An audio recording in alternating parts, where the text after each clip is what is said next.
Hi, and welcome to Something to Talk About. I'm STALindaMcNamee, and we are preparing for October, which is Domestic Violence Awareness Month. I don't know if it's been changed to Domestic Violence Awareness Prevention, but we'll talk about that in a minute. So I have two wonderful guests whom you will meet momentarily, who are really involved in helping our community become a healthier community. So first of all, I would like to thank Tad Stefanak, who's one of the staff members here, making sure that all of us volunteers get everything up and running smoothly and everything goes off without a hitch. We also have several volunteers here this evening: Noel Donahue, Christina Nikitas, Gwyneth McNamee, and Evan McNamee, who have given up their evening to come help at BCAT and help the show and help raise awareness for this amazing cause. And because, as you heard, both of my children are here, there is no daddy date night tonight because daddy's actually at a school meeting. So, housekeeping aside, I would like to introduce you to my wonderful guests. Imane Bennani, who is the Housing Program Manager for Saheli Boston. Yes, Saheli Boston. And Deepali Gulati. Thank you. I knew I'd screw that up. And you are the Senior Manager of Outreach and Prevention. That sounds really, both of those sound really cool. So thank you for joining me. I know it was kind of short notice, but I do really appreciate your giving up your evenings to come share the mission and vision of Saheli Boston, as well as how you're getting prepared to raise awareness, especially next month. So before we get involved deeply in our conversation, can each of you tell us about yourselves, where you grew up, how you came to the Burlington area, and what made you decide to work in the domestic violence prevention field? Who would like to go first? Okay, I can start. First of all, Linda, thank you.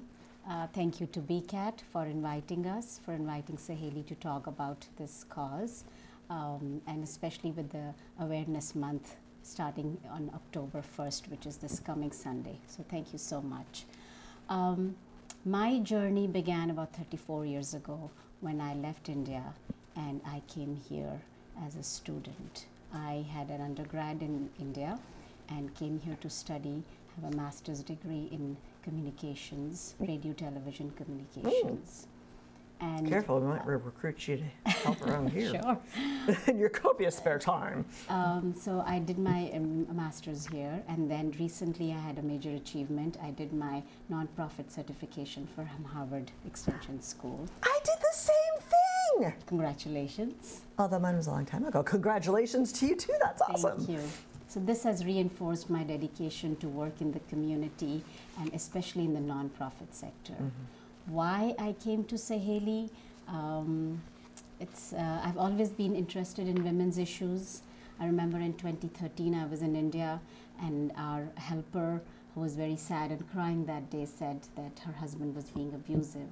And my question, I asked her, why don't you leave? And she just gave me a blank look. She says, why do you think I can't leave? Will my family let me leave? Will I be able to support my children? Okay. So I'm financially dependent. And then 10 years later, when this opportunity came, I hear the same question: how can I leave? Because of the cultural backgrounds, because of financial dependency, and many more barriers. So here I am, helping, uplifting these women who think they cannot leave, but with our help and support, they can find a path to safety and lead a safe and enriching life with their children. That is amazing. Thank you. So, and we'll talk about that more in a moment. Thank you also for inviting us tonight. My name is Imane, and I am originally from Morocco. I grew up in Morocco. I came to the United States about 25 years ago. I went to Temple University in Philadelphia. Ooh, I okay. graduated with a double major in business administration and marketing. Soon after that, I moved to Houston, Texas, where I had my 2 children. They were born and raised in Texas. During those years, I was just working part-time in the teaching field. And it's been almost 2 years that we moved to Massachusetts. And I was introduced to Saheli, and when I was introduced at that time, Saheli was looking for an Arabic-speaking advocate. Oh, I did some. how convenient. Yes, I was. They saw I you think. coming. Yeah, exactly. So I did some search about Saheli and the kind of work they do and their involvement in the Massachusetts communities. And I got the job. Yay. I did the trainings that were necessary. I started as a housing advocate, and it's been almost 2 years now. Right now, I am the housing program manager. Okay. It's been very enriching and very, very enlightening experience for me. And I'm learning constantly, and it's also very rewarding, especially when we make those connections with our clients, and when you see the progress and you see any type of change in their lives, positive change. So I would say that's the best part about the job. Excellent. I'm already going off script, but because you mentioned housing project manager? Program manager. Program manager, Yes. sorry, housing program manager. So through the program and through the organization, I'm just guessing here, is your role to find housing options and opportunities in a safe environment where women can leave, or is it something totally different? It's a little bit different. In our housing program, we provide different services. Some of them is transitional housing, which could be temporary in a transitional housing place that Saheli pays for, which also could be placing our clients in a hotel for a temporary time until we worked with her in her situation. Also, we provide housing assistance, which means we assist our clients by paying their rents for for a certain period, which can be sometime extended depending on their situation and depending on our budgets. Okay. Yes, so it's different programs depending on clients and their needs and their situation. Good to know. Cool. Okay, so let's back up a little bit. What is Saheli? What is it? You know, how was it established? When was it established? I think I know why, but why was it established, and why in Burlington? Saheli, first of all, means a friend. Oh, okay. So that is the key, that our clients we become their friends, their family members. There are immigrants, they come, they don't have a support structure. Okay. So Saheli means in Hindi, which is an Indian language, means friend. It was a vision from 2 great founders who saw a gap in services where women were not getting culturally and language specific services for domestic violence and sexual assault. Okay. So they came up with this idea. It started as a community organization 27 years ago, in 1996, so 27 years ago. Okay. And Burlington became its home at that time, and we've ever since been Burlington, even though we are a statewide organization. We have supported in the years, supported and empowered close to 4,000 women and children. Wow. With economic empowerment and housing and legal help. Today we are proud to say that we are about 17 staff members that encompasses a housing program manager, housing advocates, advocates who are multilingual, our in-house staff attorney, who family law, immigration, mental health counselor. So we have all those services that we provide to the women who come to us. Wow. It's always been a vision to empower women to safety and be financially independent and have a world free of violence. We could only have that. You had mentioned several different, legal counseling and housing help assistance. Have you found that you've also needed to support women through their education or through learning English as Yes. well? Because you kind of have to speak English around here because nobody else is going to speak anything else. So are those also incorporated into the global plan Yes. or the organizational structure? Yes, we do have, and Imane can speak to the English literacy program that we have through our housing program. But we do have those programs because we want to help our survivors in a holistic manner. If the budget allows, if we have the funds, then we do pay some scholarship money, some fees. We do economic empowerment by helping them with driving lessons, because if they can learn how to drive, I never thought of that. They can go to school or they can go to work. So we have those programs, and anybody who's enrolled in our housing program has to be taking English classes, and Imane can speak more to that. Yes, in our housing program, we have what is called economic empowerment program. Okay. So what we do once we assess the clients, and we have what we call the need assessments, the client is paired with the housing, with the economic empowerment advocates. Okay. She does an intake with her.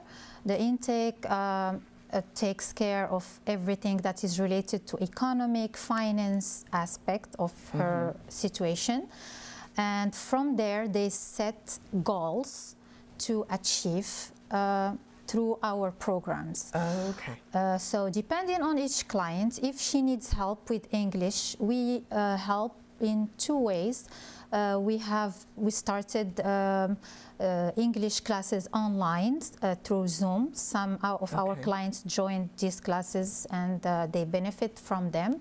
We also, depending on our budgets and on the client's schedule, if she's working, not working, and her English level, we have enrolled several clients in ESL programs, in private ESL programs. Oh, okay. And we also have assisted other clients to go to their local community college and enroll in their ESL program. I had clients who went full-time for ESL program, and they have done amazing, I love having just amazing.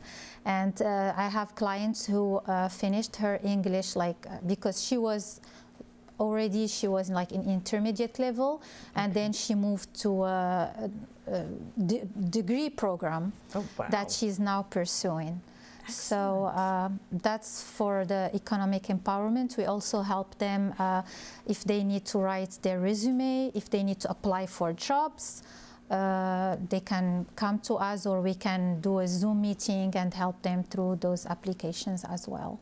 And our economic empowerment advocate has to meet with them regularly to track their progress. Their financial progress. Yes. Okay. How long does somebody generally stay with your services? Is there like a set time, 6 months, every year? survivor is different. Okay. Everybody's journey is different. Everybody's needs are different. Some have very set needs.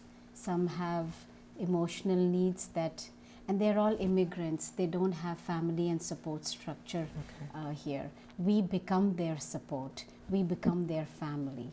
So there is no set time. They might just slow down in asking for things, or they've come to that point of life where they can survive themselves, but they still keep in touch with us. Yeah. So we never say case closed.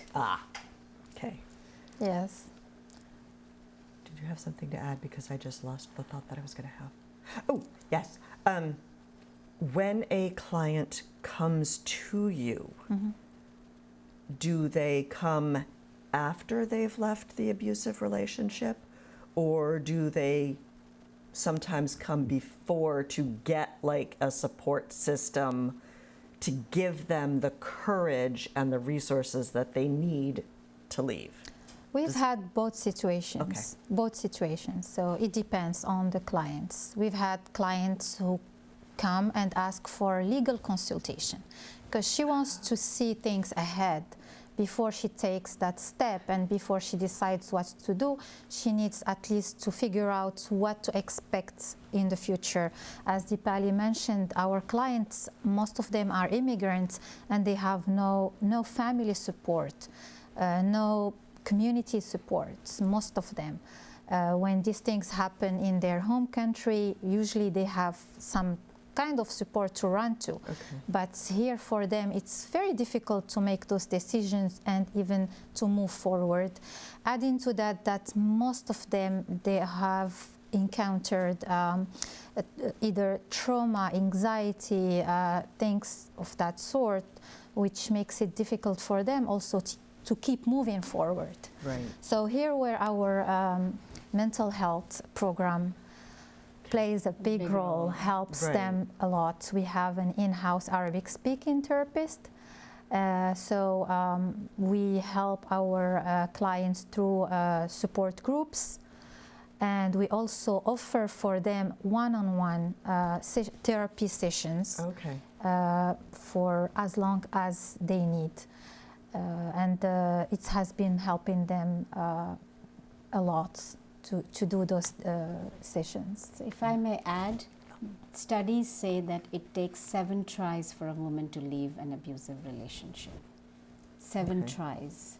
So to answer your question, they come before they leave because like Imane said, they just want to know what they are going to encounter, what life is Okay. going to be, how difficult is it going to be because of language, cultural and lack of knowledge, barriers. They don't know what the legal system is. They don't know what Right. happens in a court. They don't know what happens in a divorce. So they come to us at that point, Okay. or they come when they're actually ready to leave, or they're ready to call the police and say, I need to get out. I'm not safe. Okay. Or this has That's kind happened. of what I was trying to Right. figure So out a way they to come Yeah. at that point also, or the police will call us and say, hey, there's a survivor here who needs your help. Okay. And what can we do from a cultural language centric point of view?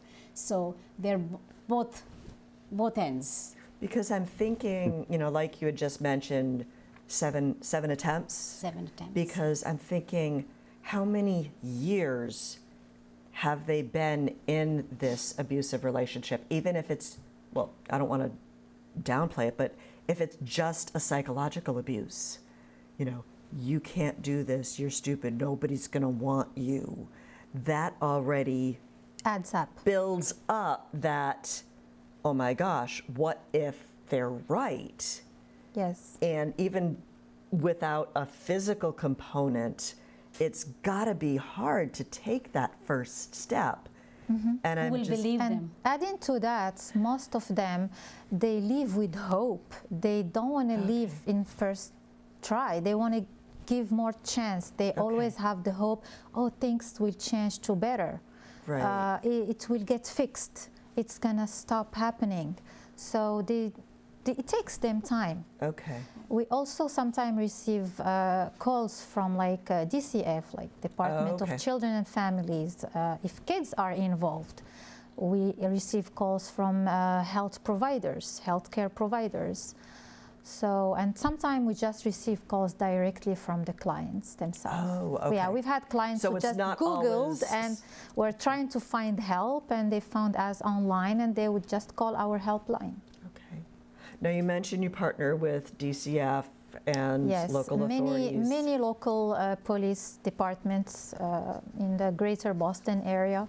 We have connections with them. Saheli is the outreach person, and she does a lot to connect with those departments. She I'm just- can tell you more about Yeah, what I'm she just does. wondering what other organizations do you partner with, like, you know, if there are children involved, or even like English as a second language, or, you know, trying to learn English. Do you partner with schools at all? Do you have partnerships with certain community colleges? Where is your support system? Our support system is in the community. Our stakeholders, our different organizations, because we all believe that we cannot individually holistically help. Everybody's at capacity. So if anybody needs any cultural help, they come to us. We need any help regarding, say, mental health, or we need immigration help for survivors, which our lawyers cannot handle, we go to them. So there are different organizations. For legal help also, there are so many legal organizations that offer pro bono lawyers. Our survivors most of the time cannot afford to pay private lawyers. And if our own in-house lawyers are at full capacity, then we go out to these organizations. So organizations with and other non-profit organizations, government agencies, the police, the legal organizations, DCF, healthcare providers, schools and colleges, they're all our partners. We go and talk to them for awareness, for prevention, both. Awareness is, well, this is a cause we need to address collectively, raise voices collectively, and for prevention in schools and colleges, to teach the upcoming younger generation the trauma of domestic violence, how to see the red flags in a healthy relationship, how to be able to report where the services are. So we do all that. Because I'm also thinking, like, immigration status. You mentioned that a lot of your client base are immigrants. Do you think that their immigration status impacts their desire or willingness to go seek help? Yes. Absolutely. Absolutely, yes. So the immigration policy that especially the South Asian clientele that we have, for them is created in such a way that it creates dependency on the abuser. They come on visas that they are dependent. And unfortunately, if there is an abusive relationship, they cannot work because they are dependent. They do not have the work authority or the work visa to work. And then the cycle of abuse continues because they are manipulated, and there is a fear of deportation. They're scared. They are manipulated by being told that husbands will lose their job if they report the abuse. They will be deported. Their visas will not be extended. So there's a constant fear of this deportation and losing the job. So they do not report the abuse. Adding on to the deportation, I don't want to call it an option, but the fear, culturally, would the woman, if she were to be deported or go back home, is there also a fear of abuse from being in a failed marriage, or, you know, making it her fault? Absolutely, that's the cultural barrier, because in our South Asian and Arabic culture also, women are considered to be homemakers, and by reporting they are becoming homebreakers. How can you do that? It's their fault if they've reported. Why couldn't they adjust? So many women come to us where their parents say, hey, you know, why couldn't you adjust? It's okay. So imagine immigration barrier and then cultural barrier. They don't report it because of being because they're scared of being deported. Top of that, the cultural barrier of not being able to go back. Then they are just stuck here in that abusive relationship. So how can you compensate for that, or how do you relieve some of that fear in them? can you? Or is that like through the psychological help, the mental health awareness? It's a teamwork. Okay. It's a teamwork. We have many, all our staff members, they're all trained. Okay. So when the client is in such situation, first there is the mental health support that's absolutely helps, especially the one-to-one sessions, and also the client's advocate becomes like her family, her second family. We have, especially when we start with the client and the client is newly starting our services, she might talk to her advocate on a daily basis. In the beginning, at the start, they usually talk so frequently.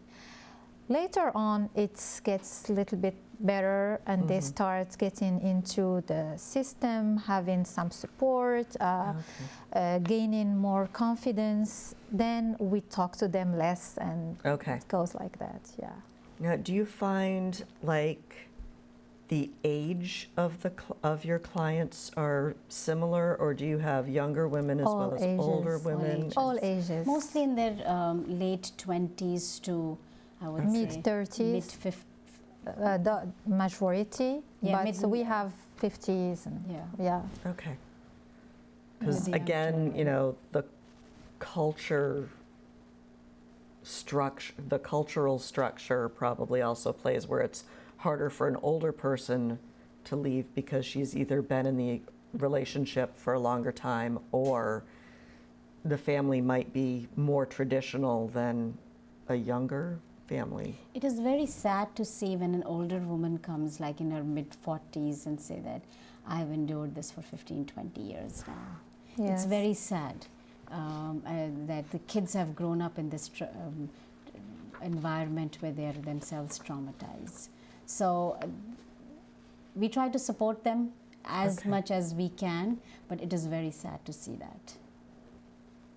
How prevalent, you know, I live in a cave, so how prevalent is domestic abuse in the greater Burlington area? How does it, do you know how it compares to like the country overall, or how it compares to different cultures like the non-South Asian Arabic population? Is it, have you ever looked at those numbers? It's very hard to compare Burlington as opposed to the state or to the country, because domestic violence is prevalent in all sections of society, whether it's education levels, financial situations.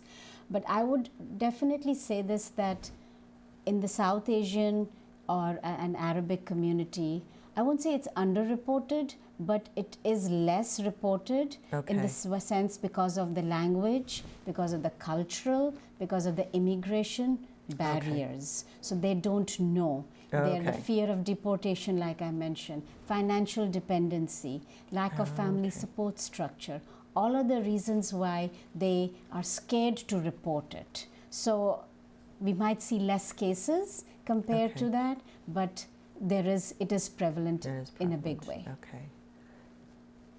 So how and when would, I know we touched upon this a little bit, but how would someone contact the resources that you have available at Saheli?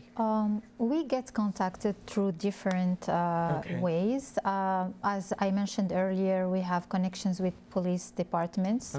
So sometimes we receive calls from the police departments, sometimes from healthcare providers. How often would somebody just look on your website and give you a call directly? Does that happen, or usually take I've personally dealt with many clients who found us through Google. They searched, and also through community, like through a friend or someone who knows their story, who's been trying to help them, and who have heard about us before, and then they would send them to us. So many times we have calls directly on our helpline, or we also have a WhatsApp phone number. Okay. Because some clients don't have access to phone. Okay. To a direct, Internet. or internet. So we receive calls from different sources. Okay. Now I know your focus is South Asian and Arabic speaking. If someone were to reach out to you not of that demographic, how could you still help them? Our niche is South Asian and Arabic population, but we receive calls from people from different ethnic groups. We help them. We don't return anyone. In fact, we have some clients from like Hispanic background and from different other backgrounds. We don't say, like I mentioned, Saheli means a friend. So we don't say no to anybody. I'm just wondering, like, if you would, if you are able to like refer them to a different. Sometimes we have referred some clients to different organizations because they suit better their needs. But the reason why our niche is South Asian and Arabic, it's because of the need. First, it was only Saheli. When they started, it was South Asian only. Then they added Arabic population because, as she mentioned, the need, especially for immigrants, with the language barrier, that's the top barrier for most of them. If they have to talk to even their health care providers or police officers, if they don't know the language, how can they express themselves and talk about what they're going through? So at Saheli, we provide that support. We have advocates who speak different languages, which is a big plus. We can cumulative at work speak up to 14, 15 languages. Between all and different dialects also. I don't think I could count 14 languages. Yes. Or list. Wow, that is really cool.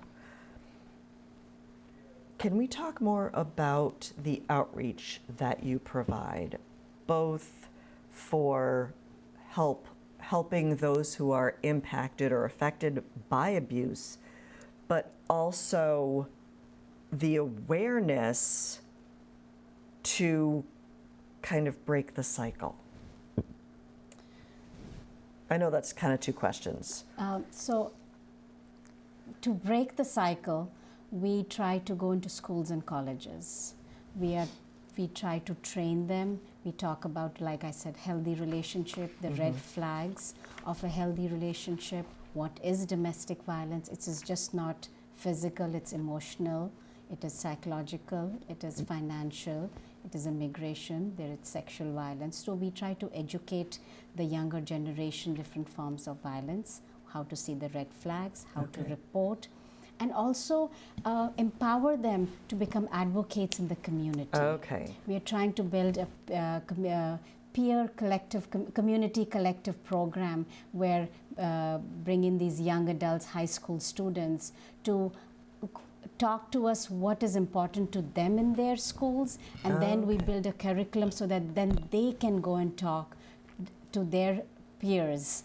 That's cool. I want to hear more about that. But we're just building a pilot program on that. That's called like, no, I'm done, Linda. Just Peer Community Collective, because we want to build future advocates and future leaders, and to talk about this and build an awareness to this topic. Exactly. You know. So that's big way we try to.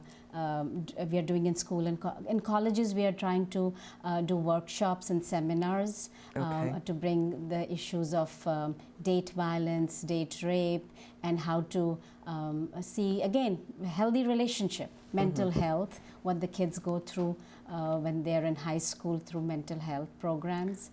So we are trying to do all that. Through our outreach is also to bring awareness on legal and immigration laws. There's so many communities who don't know what family law is, what immigration rights they have. So that's how we also build awareness by doing Know Your Rights programs in different communities. Then we try to do small events like a Zumbathon, where community comes in and just Zumba-con? Zumbathon. Oh, yeah, tell me about more of that. That sounds So fun. it's like, like bring the a Zumba class. A Zumba class for 4 hours, and everybody comes and does Zumba and dance their way out and fundraise and just bring awareness to who we are in a different way. A lot of people don't want to come to domestic violence events. They don't want to talk about it. It's a hidden depressing. It's depressing, and it's a topic nobody wants to talk about it. Okay. So if there is a Zumbathon or there is some other event, then they come and they see who we are and what we do and why we do. So there are the different ways we do these community events. Fun. So while we're on the topic of community events, and we can talk about some other stuff later, you have additional events coming up. Yes. Like there's a 5K walk? There's a 5K walk. October is Domestic Violence Awareness Month. Okay. And in 2021, we started our 5K walk. It goes around the town. It starts at the Burlington Town Common and goes through the community. It takes about an hour. And in the last 2 years, we've had about 125 people walk with us in purple. It's all to bring awareness to the cause, walk in her shoes, be their warriors, and raise awareness to this, because everybody who is going through this is suffering in silence. Okay. So that is on October 28th, Saturday at 9 o'clock in the morning, starting from Burlington Common. But first on September 29th, we are starting a volunteer orientation program where volunteers who want to volunteer for our organization for helping with clients, food delivery, or become their mentors, professional development, or help with events. The orientation is from 4 to 6 on September 29th at 500 West Cummings Park. Okay. So anybody who wants to come can come at the orientation and be a volunteer for Saheli. And then finally in December, we are doing a Saheli musical program on December 2nd. Okay. Details to follow, but save the date. Okay. Is that information like on your website? It's coming for the up. orientation as well as the 5K? Orientation and 5K is on the website. Okay. The musical is coming up, so more details to follow. But if somebody misses that orientation on the 29th, are there still opportunities where they Volunteer. can come and volunteer and help at the 5K? So there is a volunteer sign up and Google sign up. Okay. So you sign up and then we'll connect with you, we'll call you and talk to you what other opportunities are, and you're more than welcome. Okay. So when I'm thinking volunteer, I'm thinking like helping at the 5K, handing out water, registering people. What if someone wanted to participate? Do they have to participate as a team? Can they do it individually? Is it too late to sign up? How would somebody participate? So there is a registration link. So you register and you get a t-shirt with it, early bird t-shirt. So I think it's a $35 registration. Okay. So and come walk with us, wear purple and walk with us. Now, past that registration, do they need to raise X number of additional funds or just the entrance? Entrance and whatever you feel like donating. Just the ticket. Okay, that's the you can minimum. you can register. There is always a donation link. Okay. So whoever wants to donate is welcome to donate. Yeah, you're not going to turn money away. Yeah. Need some help. So, Register and donate. so what was that? All donations go to help survivors during this month with their winter clothing, back to school, food delivery, Food assistance. Food assistance. So Okay. it's going to be donation well Now, used. Do you also have a part, speaking of like food insecurities, do you work with the Burlington Food Pantry at all? Or, I'm thinking, the cultural menus might be different. You mentioned cultural, and the way we help them with food assistance usually is by financially help assisting them. Okay. We do send our clients gift cards Okay. for example, market baskets or other stores, Okay. and they can go and buy the food that they need Okay. and they can actually use. So that's how we mostly assist them, either with food assistance or financial crisis assistance, depending on. Oh, okay. Well, corporate sponsorships, did we talk about that at all? We do get funding from foundations. Okay. Is that like through grants? Grants or, and yeah, okay. Funding from grants and foundations. Okay. What are your goals for the organization in the next year? Because I know when I've had representatives from Saheli, like a long time ago, they hadn't had the Arabic speaking folded in yet. So what would you like to see in the next year? And then longer term, what are your like long-term goals? Where would you, yeah. The 1-year plan and the 10-year plan. So the 1-year plan would be to grow our mental health and our prevention programs. Okay. To be able to reach more of the South Asian and Arabic community, to grow Okay. that program really well. We feel that there is need for that. Okay. And prevention program. Okay. We are building our prevention program slowly, but in 1 year we want to strengthen it up. Okay, so that's like your focus. That's our focus okay. for, I would say, 1-year plan. 5-year, we are working on our 5-year strategic plan, and I think our vision would be to be able to serve not only the South Asian and Arabic community, but majority of the immigrants who are culturally and they need cultural and language help. And Okay. go into marginalized communities like Worcester area and have a specific and a very strong presence. Right now we are here in Burlington, Middlesex County, but 5-10 years a very strong presence in marginalized communities like Worcester and beyond. So right now, it's not a national organization. No, it's statewide.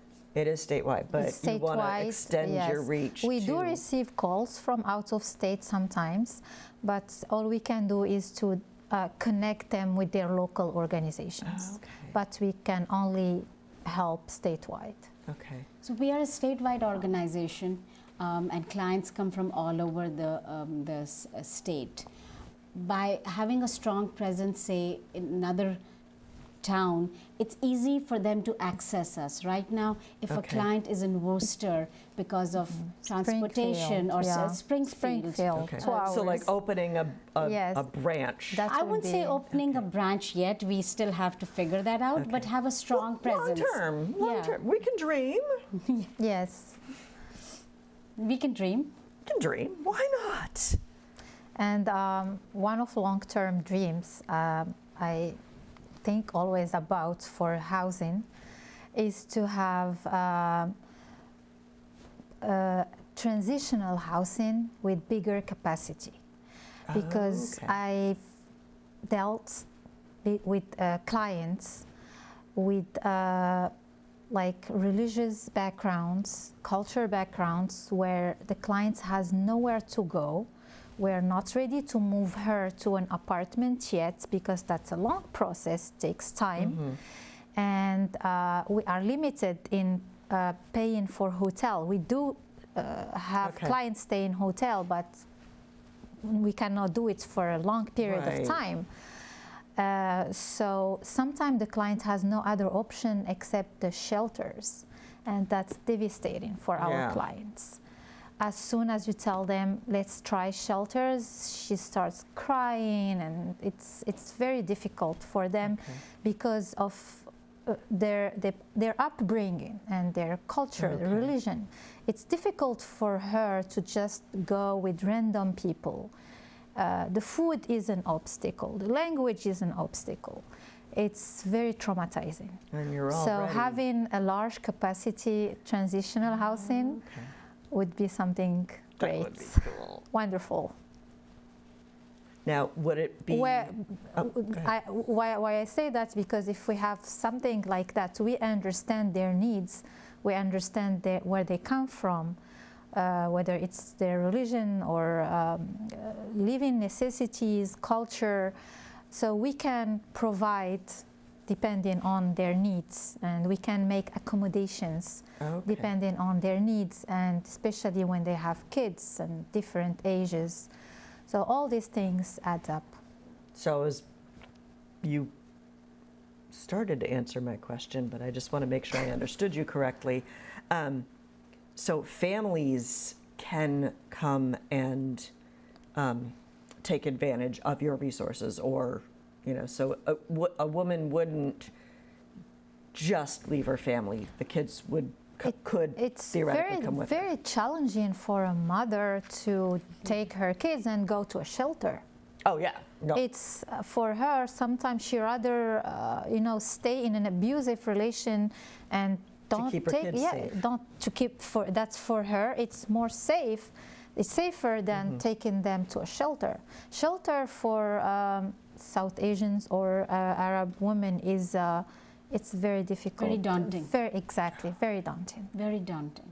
Wow. Because they are among strangers. They may doubt if you bring to them the shelter as an option.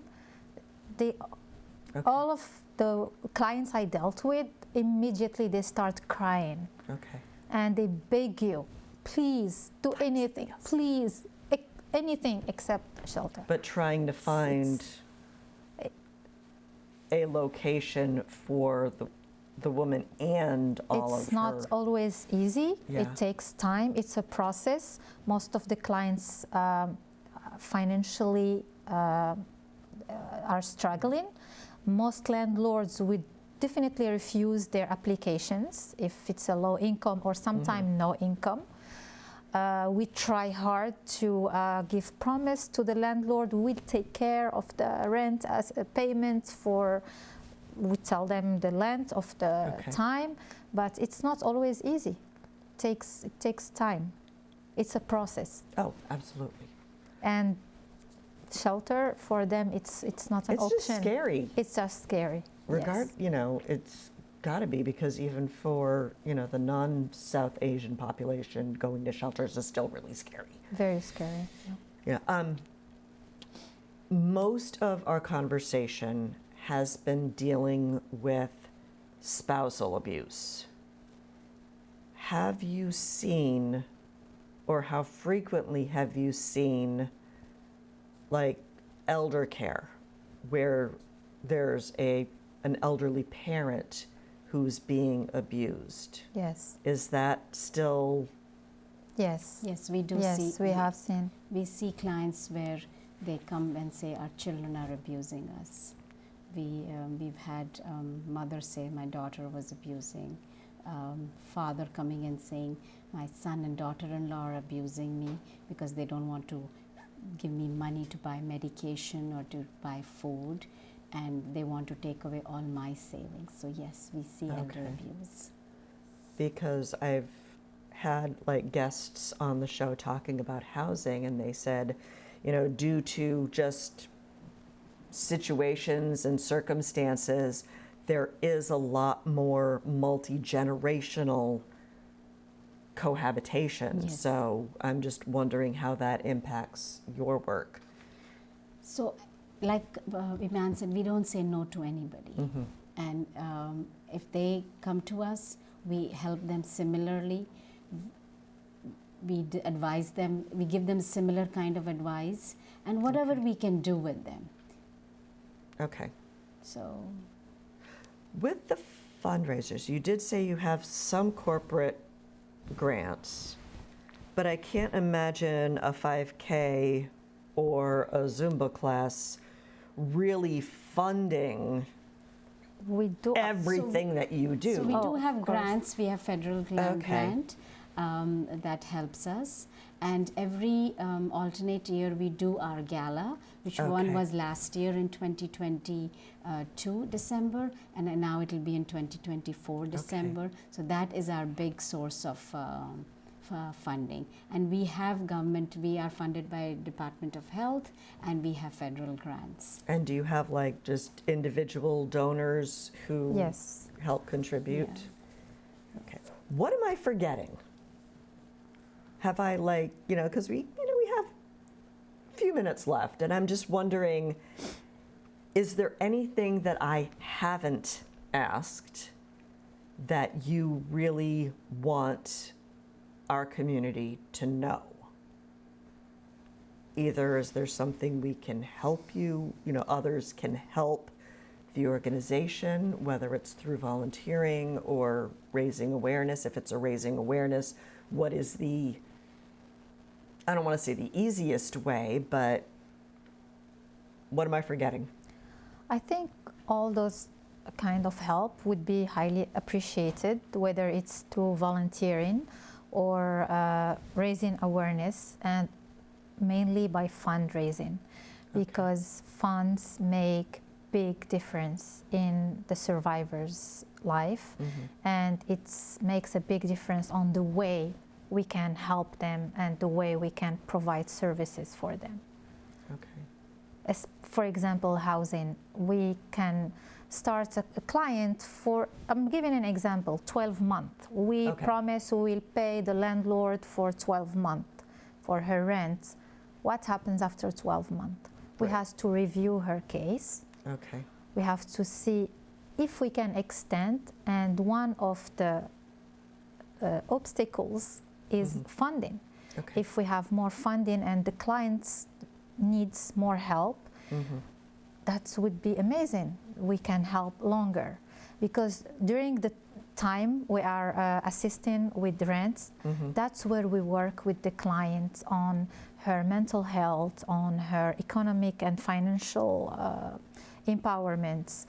So 12 months is not enough. I'm giving you 12 months as an example, because that's usually the average. Sometimes we help for less, sometimes for longer, but it depends again on the client's situation and on our budget. Okay. So funding would be something really needed. Did we talk about job security or job training or trying to find?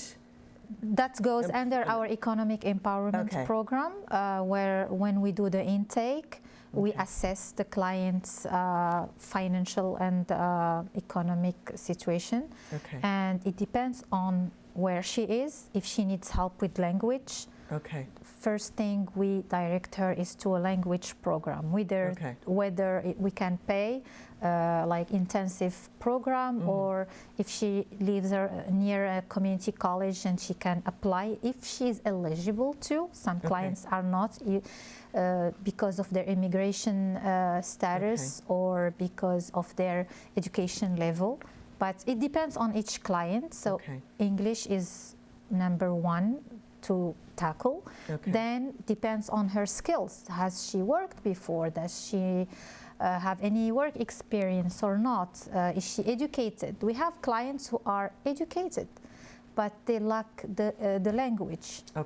We have some clients who are not educated enough. They have left school at a very young age. That's more challenging. So we help her find a job where she's going to be paid hourly. Sometimes she doesn't even know how to apply. So our advocates helps her on those steps, whether she needs help with writing her resume, editing, interview process, applications, give her ideas where to apply, show her the way. No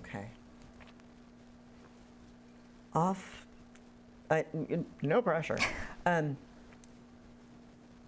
Since you've begun working with and being involved in Saheli, is there a particular story or a particular client that makes you say, I did the right thing?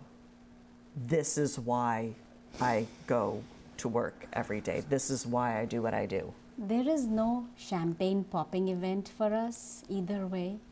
I like that expression, but okay. First time I hear that. but we do feel very happy and satisfied when a client comes and says, "Hey, I'm okay. I'm able to do this. I'm working now."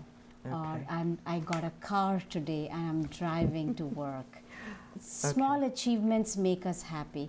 Oh, I got my visa, now I am free to be, I'm independent of him. Okay. You know, so those are small achievements for our survivors. Those seem pretty big to me, but yeah, And- okay. And they're big for them, but for us, we feel so happy for them that we help them at every step, and they took baby steps to cross that. Okay. So yeah, I think Imane can add that too. Just I have many stories, but my first client, I had to pick her up around 10 p.m. at night from the street with her two teenage kids and take her to a hotel. She stayed in the hotel for, I would say, about a month until we found her place to stay temporary. The average length for her was 12 months. I remember when I told her, "You're going to that apartment with your kids, it's safe, it's clean." Few days later, after she moved in, we helped her with the moving process, with everything. And I remember she called me and she said, "Imane, every morning when I wake up, I kiss the walls, thanking," because they're yes, so grateful that she has a safe place and Safe 4 place. walls with her and her kids. At that time, that woman was pregnant. wow. Yes, so the way she said that was, for me, just like I never thought about it. I always took it for granted. I always had a safe place to live in. Right. So, and I have a lot of stories. And having her Yeah. recognize that and Yes. sharing that with you. Yes. Oh my gosh, most I'd be of my bawling. clients, they would share their Okay. gratitude and thankfulness. That's something that is happening constantly. Whether they would call me on the phone or leave me a message, an audio, just to say how thankful they are for the support and service. And just one of them, I remember I was on vacation, and then when I came back, one of the clients said, "You know, when you were on vacation, I was feeling I was alone. I'm glad you're back." Oh, yay! I got a call once from a client's parents from India saying, "Thank you for what you did for my daughter. Yeah. And today she is safe because of you." I love it. Well, that is a perfect note to end on because we are out of time. So thank you so much for sharing your work, sharing your vision, sharing your happy endings. You know, it just really makes it worth knowing what you do is making a difference in the lives of individuals, in the lives of families, and in our community. So thank you so much for doing what you do and for coming and sharing your stories with us. You're welcome. Thank you, Linda. It was a pleasure. Thank you. And I do want to thank everyone at home for tuning in this evening. I hope you have found some inspiration in our stories this evening, and I hope you feel motivated to come out and make a difference in our community and in our world. So have a wonderful evening. Thank you for tuning in, and I'll see you around town. Good night.